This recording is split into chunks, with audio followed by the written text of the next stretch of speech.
Well, hello, hi, dis wie dis is, mots van die hier gaan in die internet en akastra hello, yalla, I'm back.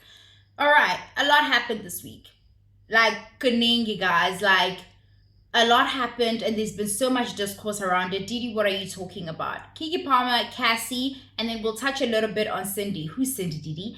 Cindy is a girl who is TikTok famous for being a sugar baby. Well, the sugar babies don't claim her because she went and made a baby with this person, and the sugar babies are saying that's not how it works. But let's just say that. Let's say she's a stay-at-home girlfriend, and a month or so ago, she had a big fallout with her sponsor or a partner. I don't know what you want to call that guy.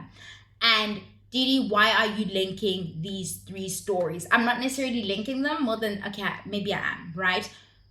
Everything to me boils down to we can never stop having the conversation of encouraging young women, young black women, to have their own shit. You cannot be reliant on the whims of a man, right? Kiki has her own shit. That shit allows her to be upwardly mobile, right? When these kind of things happen and it's time for you to exit the situation, you can do so with relative ease, right? There's no, oh, I gotta stay in this situation because he pays for this and he pays for that. But the discourse around Kiki isn't really that for me. My chat here is that I'm seeing her situation being used as a sprinkle ad, right? The sprinkle girlies are finding space within this situation where we should just be rallying like around her and just be praying for her if you're a praying person.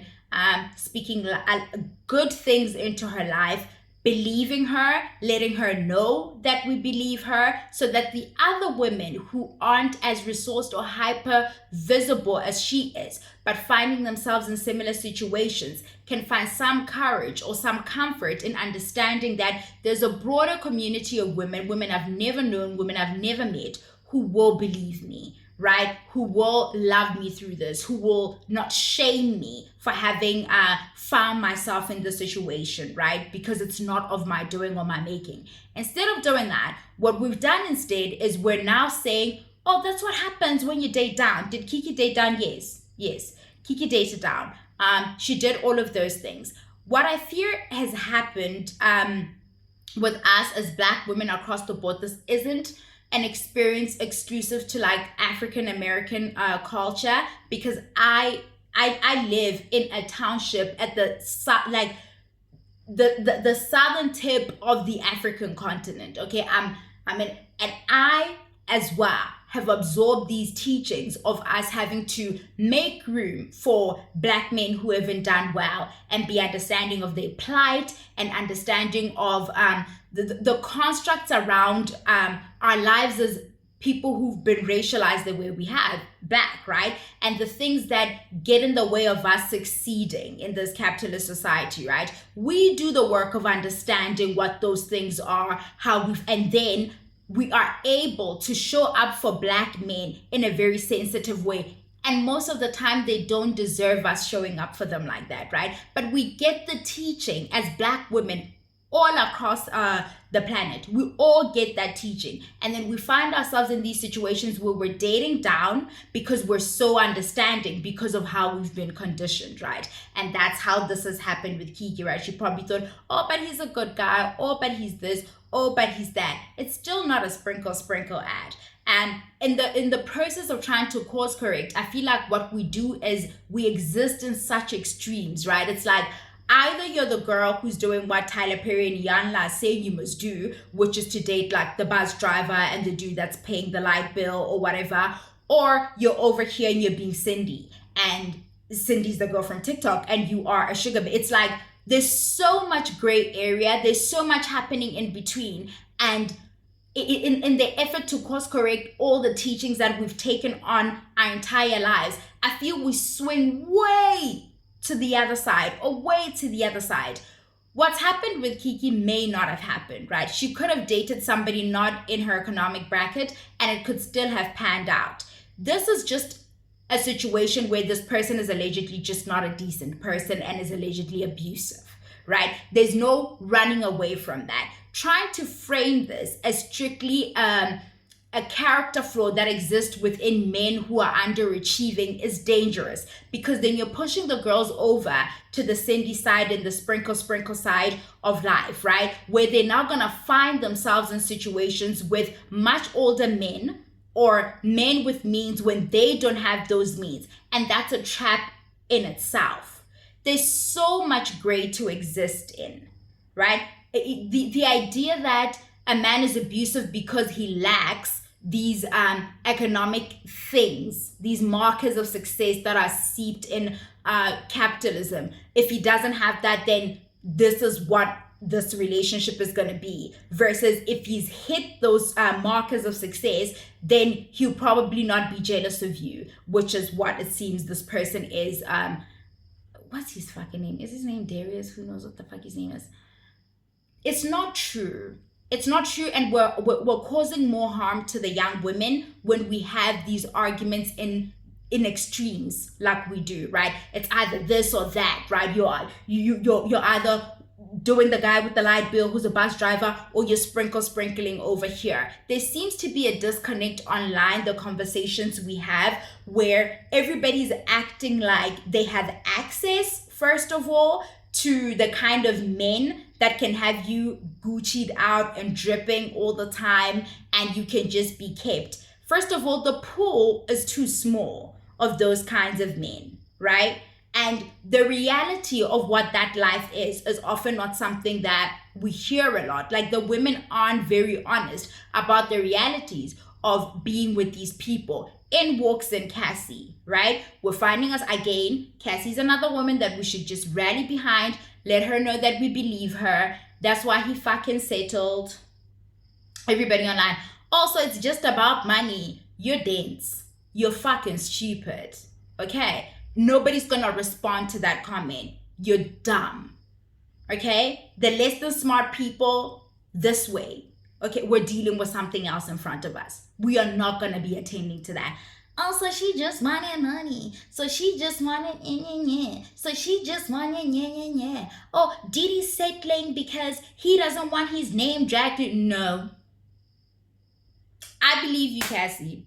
I believe everywhere, everything that she said. I'm like, true. Believe you, girl. That's me. That's me right now, because I find him gross. I find him gross being with Carisha. I found him gross being with Lori. I just think he's gross. Like, I don't like him. I don't get the draw of him. There's nothing. He's never done it for me in any way. He's always been like too attention seeking and all manner of other things. So I'm just like, I don't get the fucking draw. But let's move past that. In walks in Cassie when she's with this man. Those of you obsessed with marriage were shaming her, right? Like, oh, you've been with this man for a decade and he hasn't married you, blah, blah, blah, blah, blah, blah, blah, blah. Well, baby, aren't we glad that never happened now? Are we not glad that never happened? But still, we're finding ourselves in a situation where she did the thing that they say you must do. Use your youth to get the big fish, right? This person preyed on her, I feel, when she was 19. What the fuck do you know at 19? Some of you are forgetting to clean your ears properly at 19. So what the fuck would Cassie have known by 19, right? Got with her when she was still a teen, because that's what 19 is, right? And those are the sprinkle teachings, right? The manosphere talking points. Oh, why are you studying your youth when you're young? That use your youth and your beauty to get. She did that. That's how it panned out for her. And then she found herself in a situation where she was powerless. The thing about the situation with Cassie and Diddy for me is that I'm seeing it with Carisha as well. What's been happening with the City Girls since she got with Diddy? So she has the little podcast thing, and he managed to get her a couple of awards for like having 6 episodes, and there was an uproar and people were like, what? But that's it. Those are crumbs for a man with that stature, with that influence, with all those resources within the space. for that to be all she can show, which brings us back again to Cassie. It's the same thing. They keep telling us, Kanye Bao told us this, right? They never give you enough to make something of yourself, because then you will have your own shit and you will want to leave, right? They won't be able to control you anymore. This man had all the power to give Cassie the same career that Rihanna has. Let's be fair now, they have the same amount of talent, and then they have the aesthetic, right? The otherness about them, that is really the biggest selling point about them. Rihanna doesn't get to have that career that she has if she doesn't look like that. And really, you can go argue with somebody else about that. Truly, I love Riri as much as the next girl, but come on now. Okay? She has the ingredients. She has the little bits that could easily be made into a superstar if the kind of resources and the machine rallied, like poured into her. She could have been there, but Diddy was never going to do that, right? Because then now you become upwardly mobile and off you go. You don't want to deal with this shit. You can pay for your own stuff. In fact, I believe she alleges that he dangled, like, you know, her career over her. She stayed with him longer than she thought she would because of promises of she wanted to release her album, this, that, and the other. Did it happen? No. They will string you along for well over a decade. So there's no, don't exist here and don't exist here. Exist here. Like, exist in realities. Do the egalitarian shit that they're telling us to do. Get with a decent boy, right? Oh, I don't know where you're gonna find him because it's a mess out here. But get with somebody. Like, see, existing on the internet has become such a problem, and I feel like it's seeping into real life, where some of us are delusional about, first of all, the kinds of men that we have access to and the kinds of lives that we exist in, because we exist online so much and it feels like real life. A lot of you don't have access to a Diddy, right? In as much as you're like, oh, sprinkle, sprinkle, hashtag sprinkle, sprinkle, everywhere under each comment on fucking TikTok. You're not that girl. You're not that hand. You don't have the makings and the ingredients to make for a sugar baby. You're like me. I don't have them. Like, my tolerance for like men and like man bullshit and like the whole just smile and wave, and I don't have it. Whatever it is. And the it is, I don't know how to be quiet and agreeable and nice and stuff. And a lot of you are like me, but you think you'll be able to survive in a situation like Diddy's or stomach it long enough for you to get what you want out of it. You won't. Okay? And then there's some of you over here acting like a lot of us wouldn't give a Darius or whatever the name of Kiki Palmer's baby daddy's name is.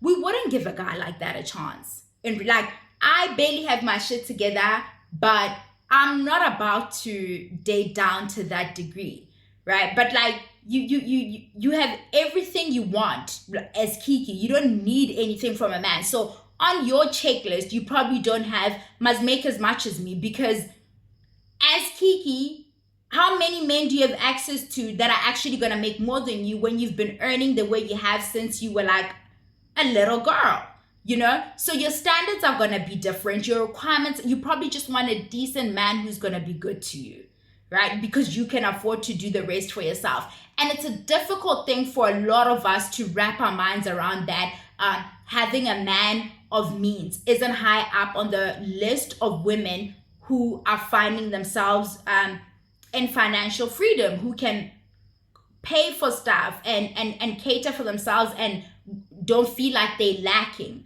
For those of us who lack, we can't fathom that there are women who don't have that as a priority on their list. Like me, personally, I can't. I would not pick up that dude that she made a child with, personally. And it's not to judge on her. It's to say we're different, right? But the chat should always be, have your own shit as a Black woman, as a young Black girl. Work on you. Go to school or work on your business, work on your trade, work on your craft. Have your own things and decenter romantic partnership, right? It's not the goal. It's not the end or be all. It's not the ultimate relationship to have. Life has so many other meaningful and fulfilling relationships all along the way, and one can't substitute the other, and one feeling can't be replicated in a different situation. In that, what I feel for my friends, the person I'm gonna partner with would not, I can't feel the same things for them, right? There's a level of intimacy that I have in my friendships and certain stuff where maybe I'll never be able to share with this person, and the other way around, right? But it shouldn't, this teaching that it's the ultimate kind of connection that you could have with another human being, we need to do away with that, because that's how we find ourselves in these situations where we date down because you're like, I just want love, and I want love from like a man, and I need it, that you ignore all the red flags, and then when you look up, you're being choked, like literally physically choked, because this underachiever is feeling so threatened by you. And they'll always pursue you. Men like that who don't have their shit together, they will always pursue a woman out of their league because they want to humble you. They want to drag you down to the pits of hell where they exist. Avoid Diddy. P. Diddy, does he go by Love now? Whatever. Avoid that man, but also avoid Kiki Palmer's baby daddy. Work on you. Always work on you. Always be a priority to you. Center you. Be selfish about you. Very, very selfish, and very proud of the fact that you are really just about you. Because nobody else is going to come and have your back like that. And when you don't do that, you will unfortunately leave yourself open to all of these kinds of things that happen to us. And this is not me blaming either of these women. None of them deserve what's happened to them. And I really, Cassie got her settlement, and I hope it feels like enough retribution or whatever that it is. And I'm wishing her all the healing in the world. And I'm wishing Kiki and her son safety, love, and healing. They need to find happiness again, the mom and the son. And I really do hope, if all these things that is being alleged about this guy and the history of his family, like the men in his family, if all of that is true, I really hope the courts can grant her like leave from him altogether, that she never has to deal with this person. Because personally, when I was reading it, I'm like, this sounds like Kiki's in danger. Like truly, it sounds like she's not safe. But that's all I had to say, Yella. Bye, Yella. And Cindy. I'm even gonna get Cindy, the TikTok girl. She got, baby.